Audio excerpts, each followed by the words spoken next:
The scope for improvement is infinite, precisely because perfection is unattainable. There is a well-established conviction that the central banks always do what is necessary to keep the system going, and then afterwards you then take care of the legal aspects. In a crisis, you simply do not have time to think about such concerns. I don't panic.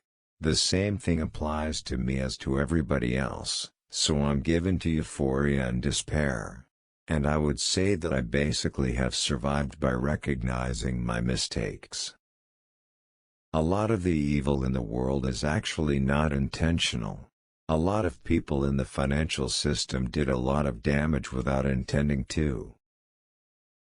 The only thing that could hurt me is if my success encouraged me to return to my childhood fantasies of omnipotence. But that is not likely to happen as long as I remain engaged in the financial markets, because they constantly remind me of my me.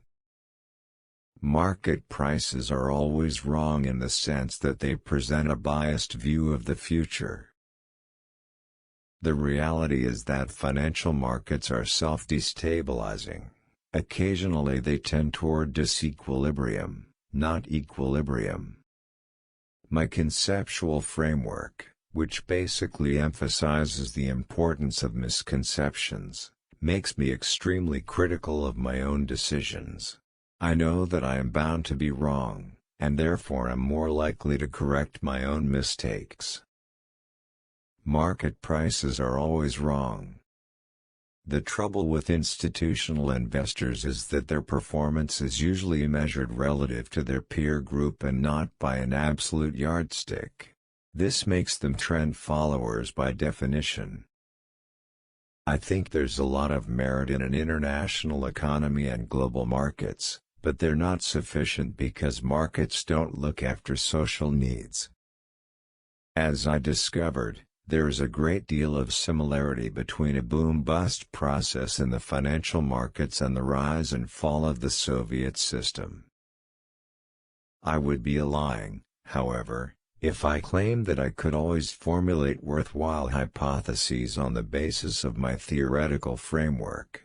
Sometimes there were no reflexive processes to be found, sometimes I failed to find them, and, what was the most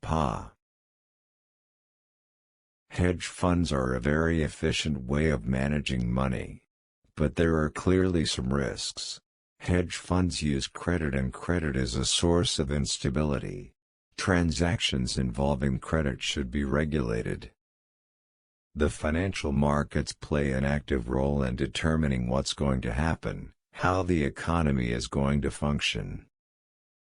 When money is free, the rational lender will keep on lending until there is no one else to lend to. When interest rates are low, we have conditions for asset bubbles to develop, and they are developing at the moment. The ultimate asset bubble is gold. Studying economics is not a good preparation for dealing with it. Quotes famous. Thank you for watching.